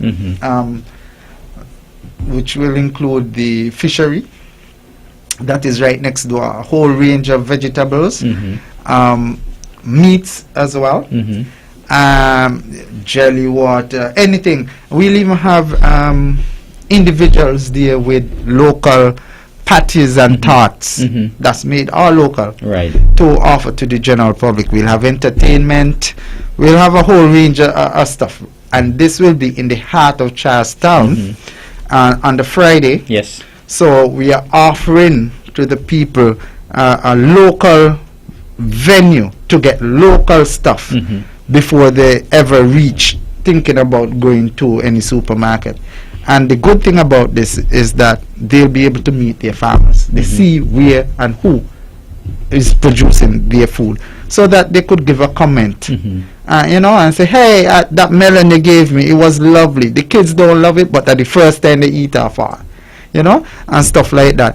One of the things I realize in Nevis that's so unique to other countries is that the farmers here eat what they sell to you. They give their family what they sell to you. In other words, you're sure what you're getting It's here safe. is safe. You're so definitely sure that it's safe. A lot of times over the larger countries, these guys produce stuff and they never touch it, they never see it. That is true. You know, but here, you know, what I grow for me, I'm going to give unto the public. You know, and you don't want anything wrong to happen to anybody, for anybody to say, well, I took some produce and it made me ill or anything like that. You never hear of that around here, except for a bad fish that somebody went somewhere which they were not supposed to go. But otherwise than that, you know, food around here is pretty safe because we had a culture of subsistence farming. We do it for ourselves and we sell the excess and make a little fun. So, as I said, on the 29th will be our Market Street Fair. Yes. And then... And that goes from when until when? 9 a.m. to 6 p.m. Okay. So another all-day event. All-day event. And it's between a few buildings. So it should be cool, a bit shaded. We'll have tents there, but still shaded from the sun. As I said, we have had some heat waves in the past few weeks. Yes. And boss, we are grateful for the rain. And as soon as I saw this rain today, I said, we are going to be bombarded with people looking for seedlings to plant. Yes. You know, so I'm glad because I know. As a matter of fact, someone messaged me from Sinkis the other day and they wanted some seedlings. I don't know if they were able to get any. We have seeds. Most of our seedlings are hybrid now, so we do them by orders. Yes. You know, but we have any amount of seed. I think they have recently stopped because, as you said, we normally see some downpours, and we had expected this to happen. Right. So they can contact the marketing depot, and they have a range of seeds, not only for large-scale farmers, but the $5 packets that the backyard gardeners them would, you know, want to purchase. And then our final event, which is the big thing here, is... So that's bigger than the 16th? Yeah, man. This is where you come in. Actually have something bigger than the 16th? Bigger. Okay. This is where you come in. Me? Yes, this is the official date for the minister's cook-off. And based on our notes, I have a photocopy somewhere here. You wasn't able to take part last time. Okay. But you said next year. I don't think you're going to be a politician. We're going to hold you to your word. All right? And everyone in Nevis knows that it was a tight competition between my minister and the premier. Right. And it went down to the wire. And you know why I didn't enter last year? I didn't get the excuse. I didn't see that on the file. The reason why I didn't enter last year is that I didn't want to make them look bad. So what happened to this year? Well, we will see what happened this year, but I didn't want to make them look bad because I would have been, if I had entered last year, I would have been the runaway winner. Okay, well, we have you down for this year. Hands down. So you're on here now. Your minister was at the shine off himself last year, but trust me, if I was in there, he would have been balling. You have the both here and the premier. You can announce your participation. But you just announced it. Okay, great. You said this is where you come in. This is great. So we'll have this cook-off, and you know these ministers draw crowd. They do. Yeah, and so we trying to keep the crowd thing down. So we'll be hosting it at NIPAC in the courtyard, and so it's going to be more virtual. Then? More virtual. Okay. I know some everything fans. is virtual now. I know fans are still going to come because you can't stop your fans, and all those ministers have their fans. I know they're still going to come, but we're going to try and keep it virtual so the whole diaspora can be their own judge. You know how just in culture armor, at the end of the day, the judges thing is final, but everybody still have their own king and queen. Of course. Well, I know your fans going to try and give you a win. Right? It's not only the fans, the judges as well. I hearing you. You know, and I think for this year we're gonna be focusing on cassava and pork. What a combination! And cassava you and have pork. to incorporate mango pulp somewhere in there. Yeah, so I'm giving you a heads up. So go on Google and get Google is our best friend. Get your recipe ready. You know, so that is. We have a call online. Good evening, caller. Eric? Yes, sir. I come back to tell Mr. Reed the reason why you didn't enter the first time. Mm-hmm. Because I remember the first time I come by you. You cook dumpling and sprat potato and breadfruit. And when I don't eat, I end up in the hospital with 3 fingers cut. How will lick off my finger then? All right. I love that. I love that culture.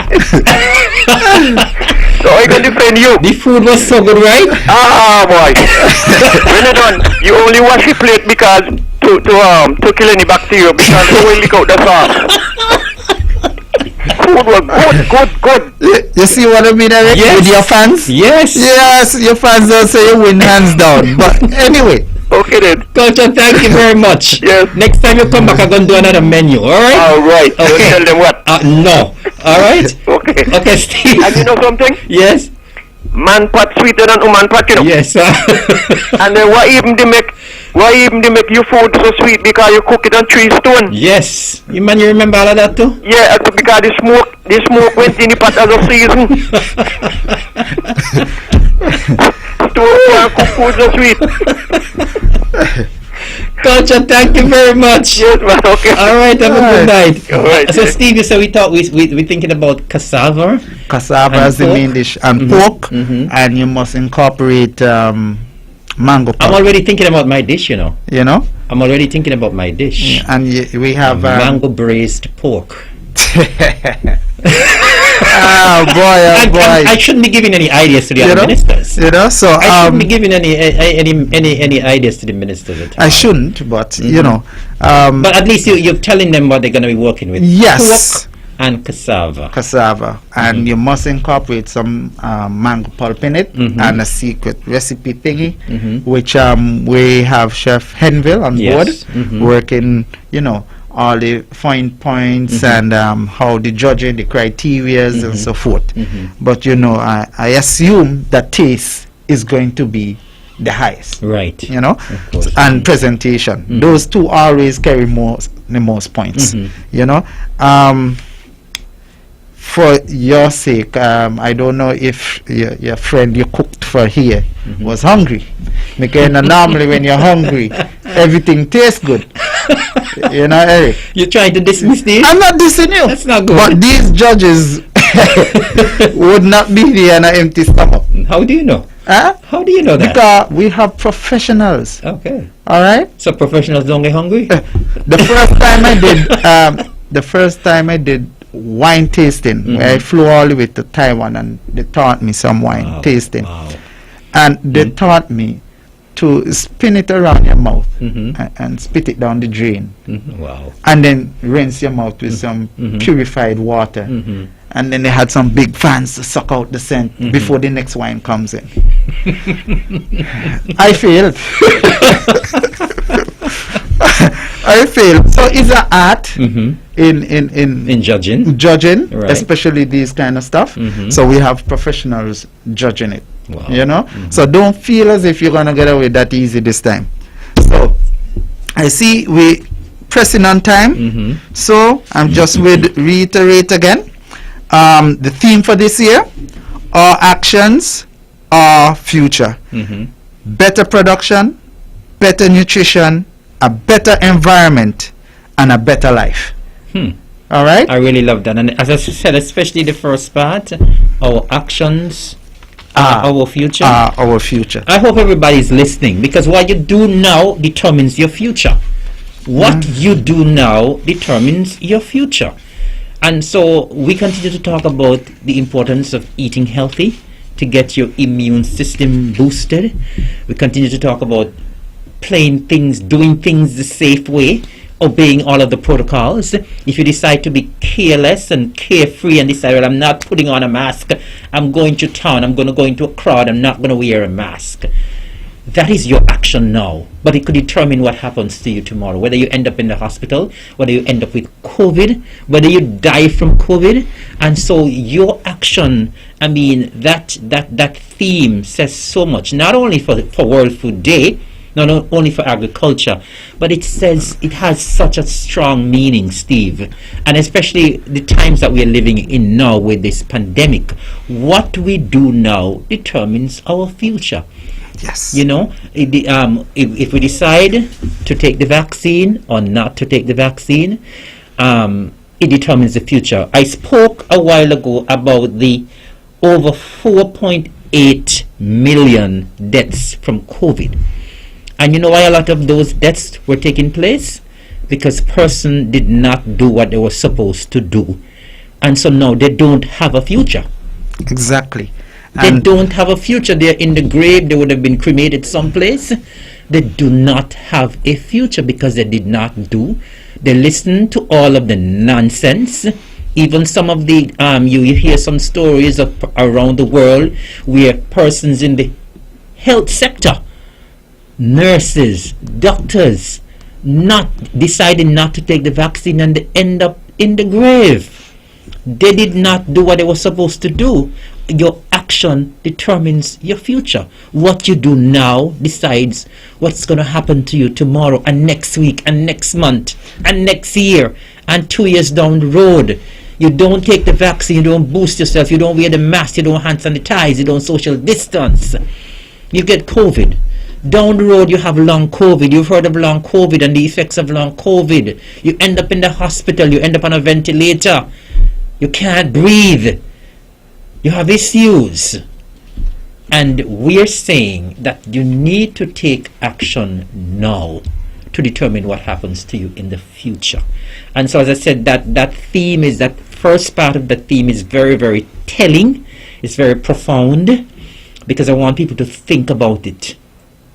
Our actions now determine what happens to you tomorrow and next week. So please bear that in mind. If you don't take away anything else from tonight's On the Mark program, remember that your action now determines your future. And especially, Mr. Minister, when it comes to fruits and vegetables, we have all heard, eat healthy and, live a long life. But you can't wait until you're sick. Precisely. To start eating healthy. Precisely. They say tomato is good for prostate. But not after you get it. Precisely. Not 2 months before you suspect. It's a lifetime change you have to make. So you have to start now. Right. So 10 years down the road, your body already built up enough of whatever is in the tomato to help and fight the effects of prostate. I love that point because I've heard of several stories where people decide, I am not going to take the vaccine. They're anti-vaxxers. They get the COVID and they get so nervous. They want the vaccine right away, but they can't take it. They wait until they end up in the hospital on the ventilator and said, I want the vaccine now. I was being stubborn. I decided not to take it, but can I have it now? And that time it was too late. And so as I said, that theme is so very profound, Steve. Yes. So to the general public again, you can listen out on the 15th of October for the speech from the minister to mark this occasion. We also have our family fun day at Cades Bay Fruit Orchard on the 16th. That's on World Food Day, starting at 10 a.m., running down to around 6, based on the lighting. Yes. Right? Because remember, it gets dark very, very quickly now. We say getting 6, on to Christmas. but it might be 5, 6, based on the weather and the cloud cover. And then on the 29th, we have Agri Market Street Fair right there in Charlestown, adjacent to the market. We have everything agricultural on that strip right there. You go on the strip, yes, and you get all these things. Well, come here right here. You have the strip for agricultural stuff, and then starring Mr. EVELYN, the newcomer, with the cook-off with the ministers there. I'm sure whoever the we have a caller line. Good evening, caller. You're live on the mark. Good evening, caller. Hello, good evening. I was calling Nola. Good evening, Honorable Mark. How are you doing? This is not Mark tonight. This is Eric. How are you? I'm good enough, by the for God. Fantastic. From the sickness. Nice. Yeah, okay, all the best. Thank you. Thank you so much. You have a good night and all the very best. Enjoy the rest of the week. Yes, Steve, getting back to you with your activities for World Food Day. You were talking about the cook-off, and that is what date you said? That is on the 30th. Okay, that's a Saturday. Yes. Mhm. So you have enough time to prepare. Okay. Now, as I said, you're talking about everything local. As my friend Culture called in and spoke about the ham, and I did mention, I would have mentioned something about the tree mutton. I noticed that I haven't been hearing much about the tree mutton when you're having activities now. I know when we used to have open day, that is something that people actually absolutely went crazy over. You know, isn't the demand there right now for that? Or people are more focused on eating their vegetables? You remember, I remember one year we had someone prepare some tree mutton, and if persons don't know what I'm talking about, we're talking about monkey, right? Someone prepared it, and it sold so well. People loved it so much that somebody actually went along with the people pot. Yes, You remember pot that? went missing. And we couldn't find the pot. You know, I don't know which pot has been found yet.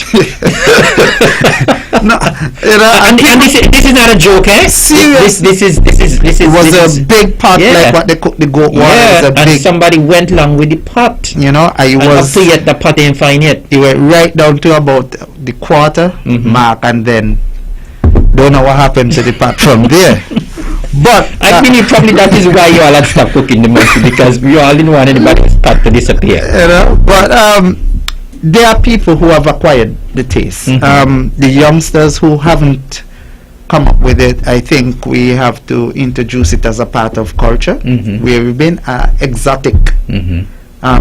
You know, with the lionfish, which is a pest, they Yes. have tried to put it in the hotels and so forth. Yes. So this is something that I think we may have to do culturally. And most of these guests, when they go to the hotel, they always want to come outside to Yes. eat local, And try real, something, you know. yeah. So this is an opportunity that all these private businesses springing up around could venture into, Yes. and you'll be unique. You know, it's a unique market. It's something that people, I think, it will kick off. Personally, you know, I don't know if you're going to invest, help a group in your area to start doing it. Maybe at market shop, you know, the one stop right there. You come around the corner and you get a big bowl, and you're gone. I will help promote it, but eating more vegetables. You want more pots to go missing? You know, so there are avenues out there. You know, but I'm just encouraging everyone to, you know, produce something in their Yes. backyard. Yes. Cut down on the expenditure given this time period. We saw a boom in backyard gardening. I think it's still there. People are still doing a lot. It's still there, and the thing, what amazed me, is that during this dry phase that we went through, we have reliable water sources Yes. here. Very So reliable. people were able to continue to water the gardens and so forth, and the results, knowing that your crops came in under such condition, it gave you more joy. Yes. You know, I mean, neighbors still giving neighbors something, and so we want to encourage that going forward. Encourage you. I know you had someone here talking about Yes. the plastic and Yes. the environment, Yeah. and we into that. Do something. I see people have cut off If I the can water find it here. bottles. Yes. So as they're shipping out the recycle, we cutting off and filling them with soil and using them as containers to grow plants in. So there are many ways that we can utilize what we have here, and the backyard gardeners are doing that. They have the thyme and the rosemary and the scallions in it, and at the end of the day, all of this is to achieve a better life. Thank you. For us and for the future generation.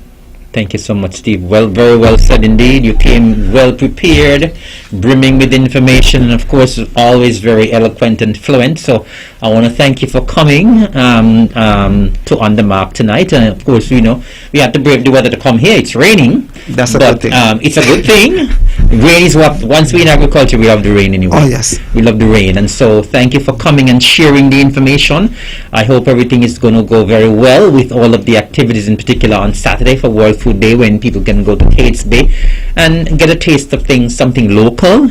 And of course, you can get a tour of the farm as well. So I want to thank you. I trust and hope everything is going to go very, very well for World Food Day. And of course, you're always welcome to come back anytime to promote anything that you're doing in agriculture. I know you're doing quite a lot in agriculture. So thank you very much once again. My pleasure. Thank you. Mr. EVELYN. And of course, we know we would have had two guests this evening. Earlier on, we would have been speaking to Miss Kenesha Lewis, and she would have been talking about the recycling program that Sustainable Nevis is currently undertaking. And of course, you remember that slogan, do something drastic, reduce the use of single-use plastics. And of course, if you need more information where that program is concerned, you can contact her, you can contact the Nevis Tourism Authority. We want all hands on deck where the environment is concerned.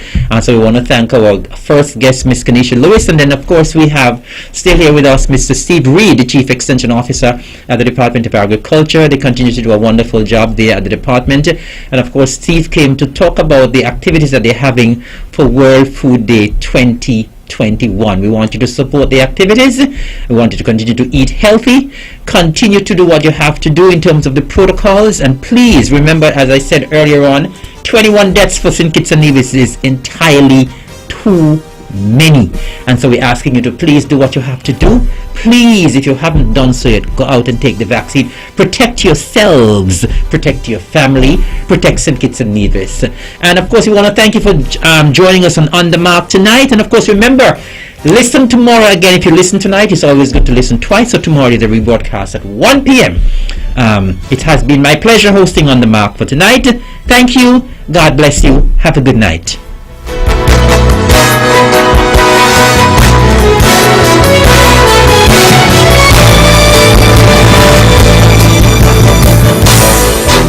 The views and opinions expressed on the preceding program were solely those of the participants and do not necessarily reflect the views of the Nevis Broadcasting